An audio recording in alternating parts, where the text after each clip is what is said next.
Guys, Nina here, welcoming you to Angela Yuriko Smith's channel, Exercising Your Rights, for yet another reading from the Ladies of Horror Picture Prompt Monthly Challenge.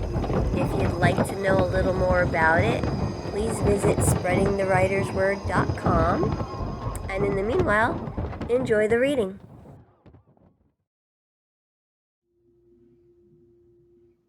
Daddy's Just Icing on the Cake by Melissa R. Mendelson. When's Daddy coming home? My mother paused mid-wash, her fingers folding over a plate. She glanced over her shoulder. The marks on her face were finally disappearing. Her eyes moved from my sister over to me and she smiled. I haven't seen that smile in a very long time. Soon. She finished washing the dishes, placing them on a towel near the sink. Can we eat the cake now? My mother dropped a fork. The metal bounced off the floor.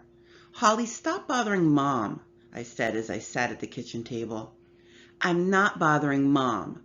Holly shoved part of a brownie into her mouth. I'm just asking. Bits of the brownie fell onto her plate. Isn't the brownie enough? I asked.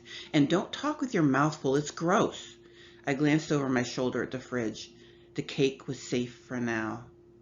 I want a piece of the cake, Holly finished her brownie. That cake's been sitting up there for weeks. Why can't I have a piece? Just one piece. Mom?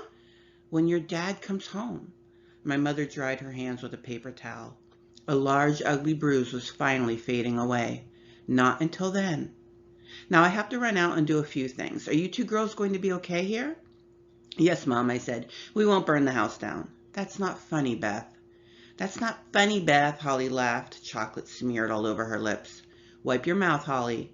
My mother kissed the top of her head. Watch your sister, Beth. I'll be home soon. She exited the kitchen.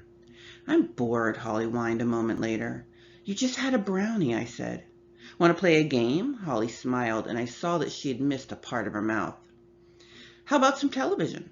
I wiped the chocolate off Holly's face. Cartoons? I'm not a baby. Why can't I have my iPad? Mom doesn't like us being on the computer during the weekends. How about you go outside into the yard? Holly hopped off the kitchen chair. How about you go outside into the yard? She sighed loudly. Our neighbor's dog barks at me. One of these days, that dog's going to get into the yard and eat me. I laughed. That dog's not vicious. She doesn't like me. Of course she likes you. Holly stormed out of the kitchen. What's that supposed to mean, Holly? Holly! Fine, be like that. When I was satisfied that Holly was occupied with doing something, I moved away from the kitchen table and pushed the chair up against the fridge. I stepped onto the seat and the chair wobbled, but it didn't fall over, and I was able to look at the cake. I mean, really look at it. The glass top over the cake gave the impression of snow falling. It reminded me of a snow globe. On top of the cake was a small wooden cabin with a little tree behind it. There was even a lake. I guess it was supposed to be a lake. It looked like it had dark blue icing. And there was some kind of snowy wooden square next to it. But what really caught my attention was the smoke that drifted out of the cabin. Dad, I whispered. I could hear the arguments filling my ears. My mother screamed, the sirens. That was the first night that my father hit me. It was because I called the police. And it was the last night that I would ever see him again. The doorbell rang. I almost fell off the chair. Someone's at the door, Holly screamed. Beth! I heard you. And the doorbell rang again. Hold your horses. I moved away from the chair and hurried toward the front door. The mailman stood outside, looking impatient. Package, need you to sign. He held an electronic pad out to me. Full name, no initials.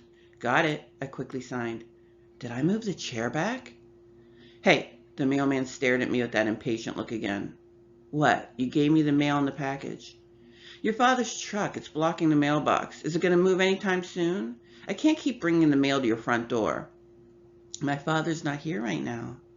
The chair, my mind screamed. Well, when's he coming back?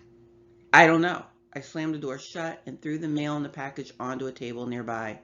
Please, I begged. Please. I returned to the kitchen. The chair was still by the fridge. The cake, without its snowy top, was on the table.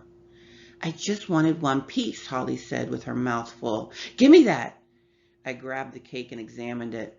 Okay, the small wooden cabin with a little tree behind it was untouched. The lake with the dark blue icing was undisturbed. So was the snowy wooden square next to it. Okay, I breathed. He's safe. I noticed small tracks on top of the cake. That was not there before. The tracks disappeared, right where she had cut a piece. Holly, I looked at my sister. Holly smiled at me, her teeth red. An object stuck out on one side of her mouth. A small man's shoe.